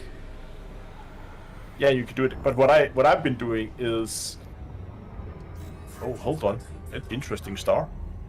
Huh, okay. What you got there? I don't know, but it's an L-class dwarf, but it just looked like it was much brighter than they usually are. They're usually very, like, this is like hot pink. Yeah. I need to find some hot pink stars with some ring planets near them, because I'd love the color cast in the rings. I have no ring planets here, unfortunately, but that's hot pink. Yeah, I haven't found one. I just wanna find that. I want to find that combination. And the hard part is that usually if there is a ring planet nearby, it's so far away that the light from the star is just too faint. Yeah, to be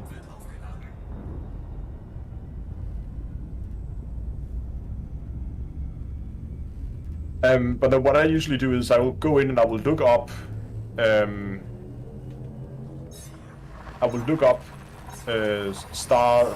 planets where they have settlements that needs to be powered on, but then instead of taking the mission, just go there without a mission. Oh, I see. Because then I think there's less chance that NPCs spawn. And you can't take data ports, but you can still take all the raw materials from the base. Obviously, it won't be powered on, so you will have to cut all the doors open, which is a little slower, but depending on the size of the base, this shouldn't be too bad. Okay, I just reached the system, and go ahead and look for that canyon I saw last time. Let's see, I believe it's this one here. Planetary. So it's got a nitrogen-rich atmosphere, and that's why I chose it, because I was like, oh man, a nitrogen, that's like our atmosphere. It's hopefully going to give some nice blue skies, and which it did.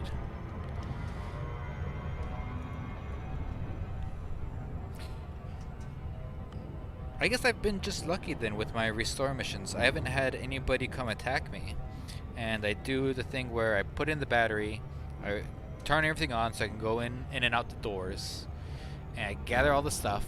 I go get the battery back, so that way the mission doesn't complete, and then I leave, super cruise out and super cruise back in, and then I do it again.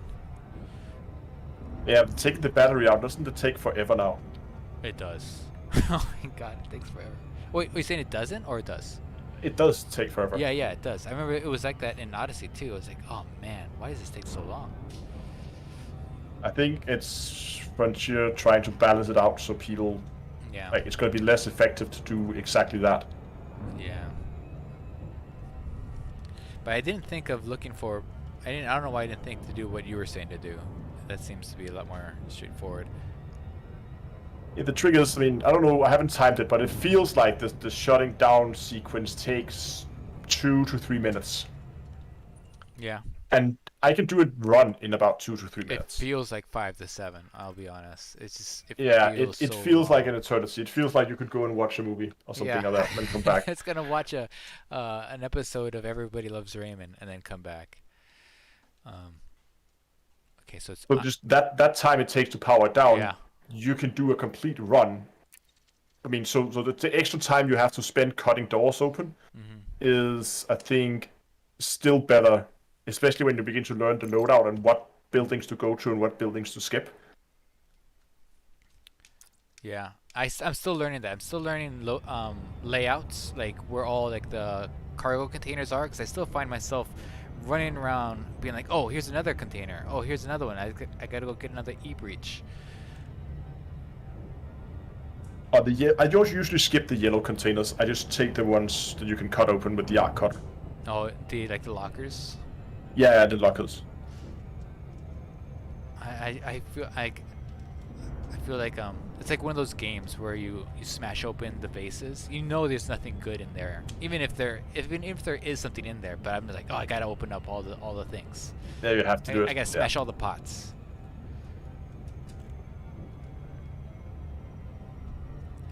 All right, coming in here. How many jumps are you out? 2 jumps out. Okay, just warn you. I had to do a little detour because I forgot to set up my star filters, so I had to do a little detour for fuel. It is another 10k light seconds here. I forgot about that part. Okay. I find myself playing around with my loadout a lot, and when I use Apex, I like to go into here, into my suits, and just play around with different things. Do you have a favorite setup for scavenging, or a favorite setup for like if you know there's going to be action right when you arrive? But if I know I'm going into to combat, I like the plasma weapons. The combination of the sniper and the shotgun I think is super strong. The shotgun. It's funny. The sniper and the shotgun is like two items on the opposite ends of the spectrum. Exactly, and that means I mean, you can use the sniper at medium range as well. It actually works quite well at medium range. It's kind of like a handheld plasma accelerator. Like its shot speed on it is terrible, so it's actually not that great at sniping at long ranges. But it does a huge amount of damage, and what it's good at is taking out people who haven't seen you yet, because it will take out their health in one go, one shot, and then they're out. So the last couple of days, since yesterday, I've been farming that like tourist settlement system. And this one system, or the one base, is one main house, and then there's, I think, 5 smaller, like, individual houses. And I found the combination of the sniper and the shotgun to be really good in that situation, because you need access to get into the buildings. And I would just sit on top of the buildings and wait for a guard to come by, and then snipe them from the roof, and then go down and clone their identity and their access code, and then I can go into the buildings with the shotgun and kill all the people inside and steal the loot. And because it's an anarchy system, nobody cares. Yeah. That sounds... Yeah. I haven't enjoyed using the sniper rifle just because the shot is so slow that if I line up a shot, it just they move out of the way. Oh, here it is. I found the place. Yeah, that's why I like it for, what was it, B3A, is that it? Yeah. Okay, that's why I like to use it for situations where I'm going to be shooting at people who haven't seen me yet, because then they're just walking, and they're much easier to hit at a walking pace than if they're running. Okay, there's... You're kind of like a psychopathic Batman. Something like that, yeah. Like, imagine Batman, but with plasma weapons. Plasma weapons, yeah. And more murderous tendencies than Batman usually have. Okay, send you a team invite again. Yeah. I'm in. Okay, this is one. There's these canyons all over this planet, so I'm just kind of choosing one at random here. 072 France, Rami. Romani. Hey, bienvenue.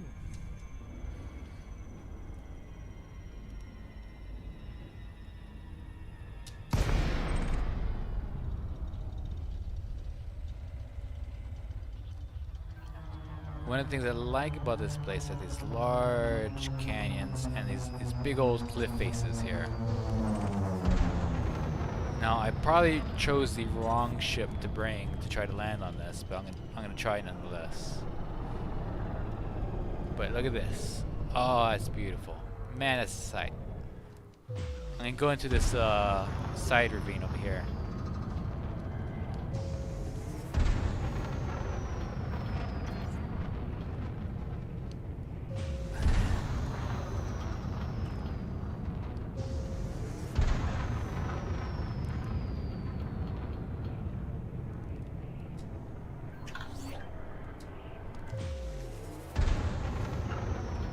Shadows here are kind of weird.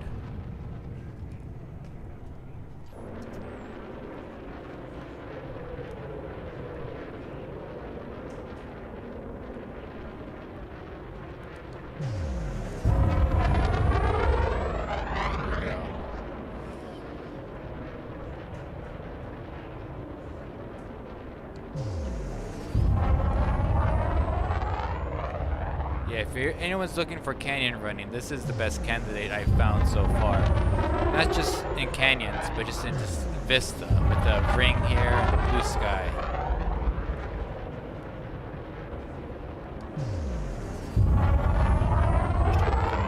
More than 40 FPS.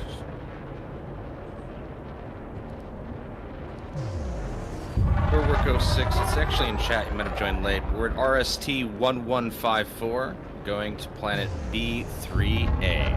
That's Bravo 3 Alpha.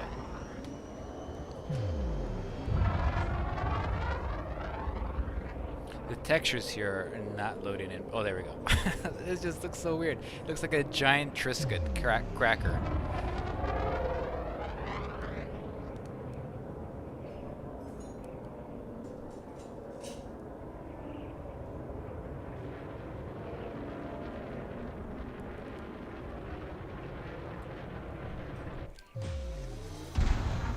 Sparks, you're being interdicted again. It's just so weird how every stream you're I'm constantly, yeah. Just you have always. something in your hold that you don't know what it is. You're like, you have like the Ark of the Covenant in your hold and you have no idea. It's okay. I'm not gonna be able to make it to you guys in time, so you go ahead Yeah. without me. I'm gonna go land at dock. All right, you go do that. Yeah, 30 light seconds out. Okay, cool. I got somebody here. I believe it's Cryo. No, it's Frankie SD. Welcome, Frankie. Flew out here in a Condor of all things. Alright. A condor.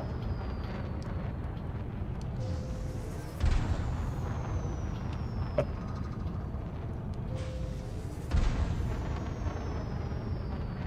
Are you on the... I must be the other side. Should be Yeah. on the day side of the planet. Yeah. It's the best side to see the sky in. Oh, that's very... Okay. Now, if I can just land, oh, it would be so nice to see the planet on foot. I went here, and also another thing you can do is you can go skiing. Have you done that yet in game? No? So Is that a thing? yeah, what you do is you go to the edge of a cliff face like this, right? Oh my God, there's parking here. Hold on, let me try to land. Oh, I did it. You go to the edge of a cliff face here, and you just walk down it, and you go down it so fast. And occasionally, if you feel like you're going too fast, you might want to use your jump jets to slow you down. But for the most part, you can. Warning. Dangerously low temperature detected. You'll just go down this cliff face, and it'll feel like you're skiing. Okay, I'll have to try that out. I'll be there in Yeah. 70 kilometers. Cool. Hopefully, I'll see you here. Yeah, this is a great place to bring a racing ship, or a small ship. I don't know how I was able to find a parking space with this long ship, the Orca. Nope. It's not instancing It's not. All right. Well, go ahead and land yourself, and just take in the view. Okay, I should have brought my SRV. I'm gonna go ahead and get in my SRV. That's one of the things that I don't realize now is that like when I get out on foot, things are so much farther away than I think they are. Yeah, I think the edge of the cliff is just over there, but Yeah. Warning. Dangerously low temperature detected. I get in my ship. Yeah, go ahead and land yourself and just take it in. it's beautiful. Otherwise, we're just gonna be like. It's not as prominent the atmosphere here as on the other planets. No. But the rings of this spot is amazing. Yeah. Okay, here we go. Gotta steal a few shots of that as well.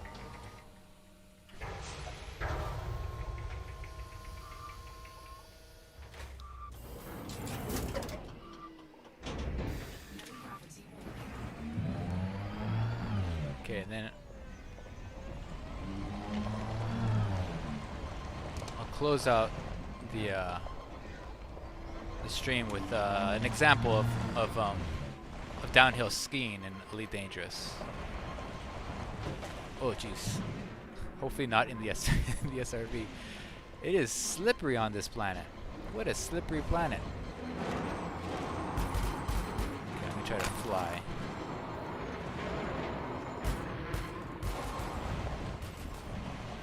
Oh, there's something over here. What is that? What is that? Wait, hold on. Stop shooting. What is this? There's the ice flowers. These are crazy. I've never seen these before. Like, Ice flowers? it's like ice lilacs. These are nice. These are pretty. I haven't seen these before. So what do you say you do? You run up to the edge and then you just run down. Yeah, yeah. Slowly go down the edge, and then you'll see yourself slowly sliding down, and then you'll just get all this speed, but you won't be taking any damage.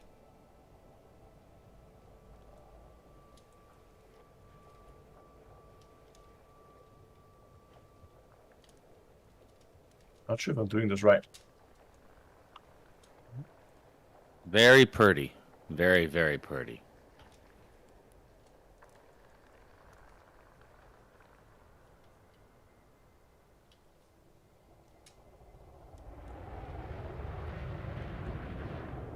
Wow. I'm not sliding. All right. So we're supposed to be sliding just when you're standing still? Yeah, yeah. I'll give it a demonstration here on stream. Just a second. Let me just run over these plants. Ooh. Oh god, I'm so scared. Am I near the edge? I believe I am. Okay. Okay. Then get on the Artemis suit. Drive assist off.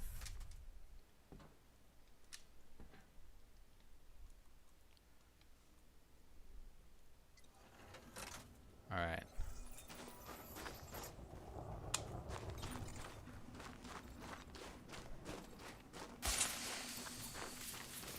This, believe it or not, this isn't steep enough.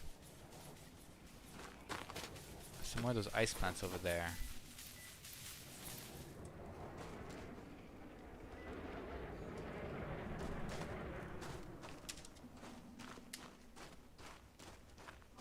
Okay, maybe run down here. Maybe there's a steeper area.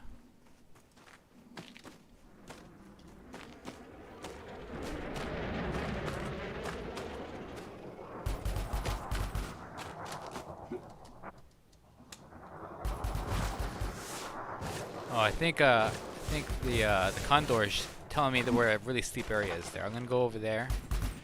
I'm gonna jump off there.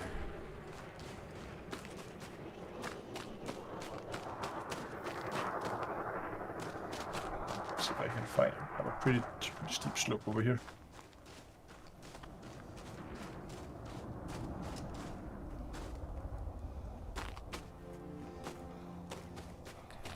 Almost there.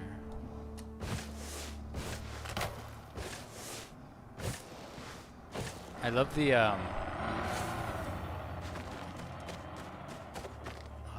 Somebody's going off in their SRV.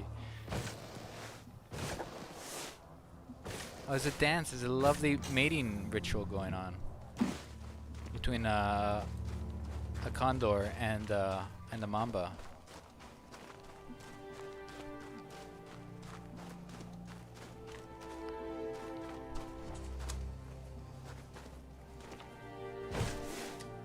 Ooh, there's flowers here too.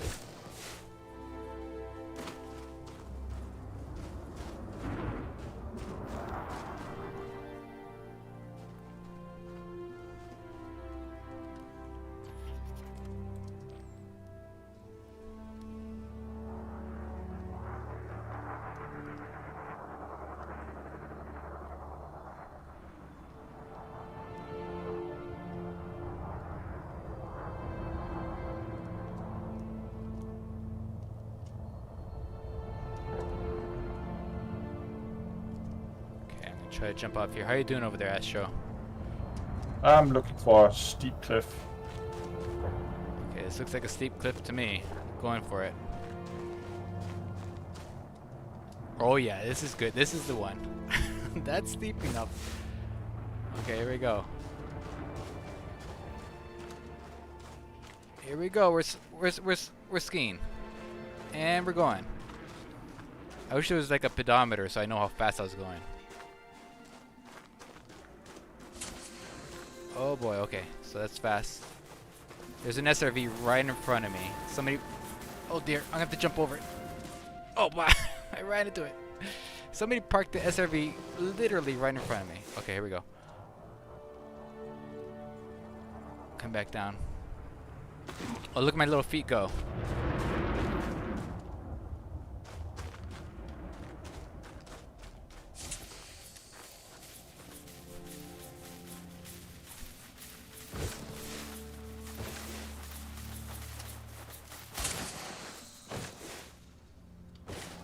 Found the flowers as well. Ooh, we're skiing. Oh, I hit the ground. Need to heal myself. Vital signs stabilized. Give myself a med pack. Okay, going down.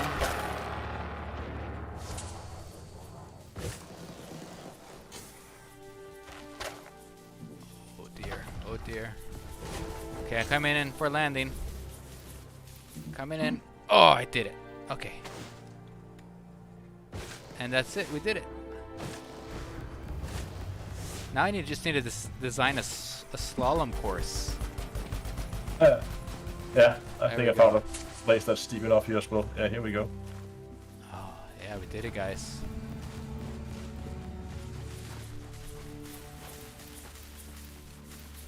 Look at this. SRV, fighter, person on foot, and a ship. It's all in one. They did it. Alright, guys. I think that's going to do it for our stream today. Oh, somebody's drawing wonderful work of art on the side of the wall. Okay, that's going to do it for our stream today. Thank you so much again, Astro. Thank you so much for Yeah, joining thanks us. so much, Astro. Thanks for having me along. It was a blast. Yeah. And we'll see you guys maybe Thursday, definitely next Saturday. And all right, you guys have a good one. Sparks? Any Take last- care, everybody. We're Ghost Giraffes. That's right.